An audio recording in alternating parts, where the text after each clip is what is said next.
Hello and welcome back to my YouTube channel. For those of you who are new here, my name is Sophie and I'm the founder of a sustainable lifestyle brand called Agnes LDN. So it's been a while since I last posted a video and it is now the 14th of January. My intention was to keep filming and keep posting videos over Christmas. However, Christmas orders were super busy, which was fantastic, and I just did not have a chance. I decided to focus my energy on just getting everyone's orders out in time, and because obviously there were postage delays and things like that as well, things were taking a little bit longer. So I decided to put the YouTube on pause for a bit and come back and regroup in the new year. So that's what I've done. So I have lots of ideas for new videos for you and new content and a little bit different content. So hopefully those of you that are subscribed already will still enjoy that. There'll still be plenty of sewing tutorials and other crafts, some upcycling, some sustainable living thrown in there. Let's get into today's video. I'm going to show you how I made this detachable collar. I've seen a few of these around on Instagram and I just really like them, and I knew that they'd be really simple to make. And I think especially now at the moment while we're all just like chilling at home, well, some of us are chilling at home like in leggings and jumpers and things like that, this is a really nice way to smarten up any look. So if you've got a Zoom meeting and you're just there in like your favourite comfy jumper, you can just pop a collar over it and instantly it looks so much smarter. So it's also a great project if you've got leftover fabric or offcuts from another project or something, because it really doesn't take a lot of fabric and you can make it kind of as out there as you possibly want. So it doesn't really go with the top that I'm wearing today, but I'll show you what it looks like on. I think this one I'd like to wear with like a nice navy jumper.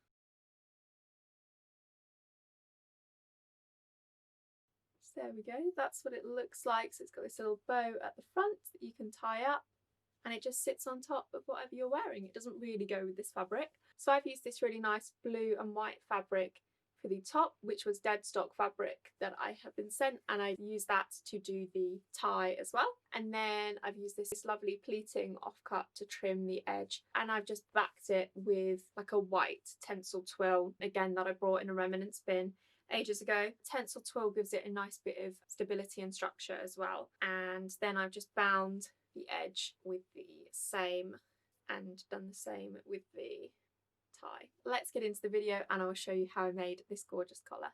To make the collar, I'm using this pleated trim, this blue applique cotton and this white lining fabric. I've also got a basic top pattern, my fabric scissors, a pattern master, some paper scissors and some pattern paper. First of all, I need to get the shape for my neckline. So in order to create this, I'm matching up the shoulder seams and drawing around the curve, marking on key points as I go, such as the centre back, the shoulder seam, the centre front. Then I need to decide how deep I want my collar to be. I went for 10 centimetres and I also need to decide the angle of the front curve as well. So I just took this back a little bit to start with. Then I'm lining my pattern master up with the curve and marking the same 10 centimetre distance away to create the bottom curve of the collar, just marking on the points. Whenever I'm drafting a pattern, I always use a protractor pencil or a pencil with a really sharp nib. This means you get a much more precise measurements. Then I'm just going to join all these points up to create the bottom curve of the collar, trying to get a nice smooth curved line, and also drawing on the shape of the curve at the front of the collar as well. Then, as with all my patterns, I'm labelling it with as much information as possible, such as the name, how many pieces to cut out and when I made it.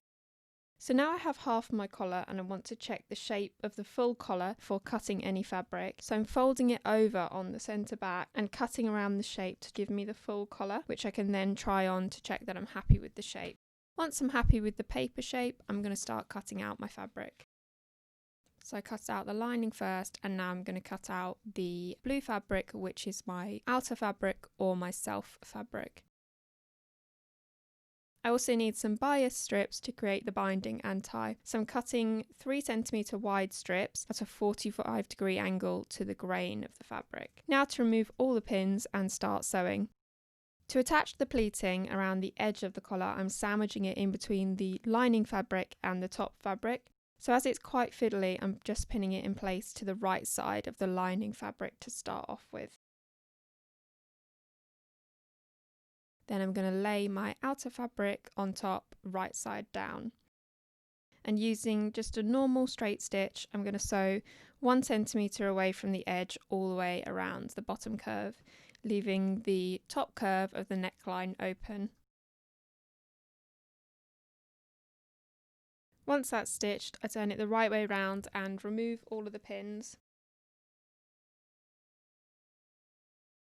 I've pre-pressed the binding strips in half, then in half again to make them easier to sew. On some machines you can use a binding foot for this, but unfortunately I don't have one. And I'm just going to attach all the strips together to make them into one long continuous piece.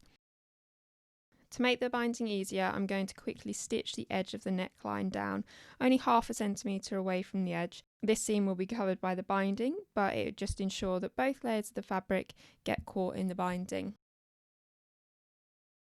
I'm going to find the centre back point of the collar and also the centre point of the binding and just roughly line them up so I can make sure that I have an equal amount of tie on each side of the collar. So to start the binding, I'm just going to finish the edge by tucking it in and top stitching over. Then I'm going to top stitch along the edge of the binding, making sure as I go that the raw edges are neatly folded in. Then I'm going to add in the collar to bind the unfinished edge, making sure that the edge of the collar is pushed right up to the fold in the binding and continuing to stitch along the edge of the binding. Once I get to the edge of the collar, I'll just continue on along the binding edge and do the same to finish the other side, just tucking the raw edge in. And now that's my collar finished and ready for a final press with the iron.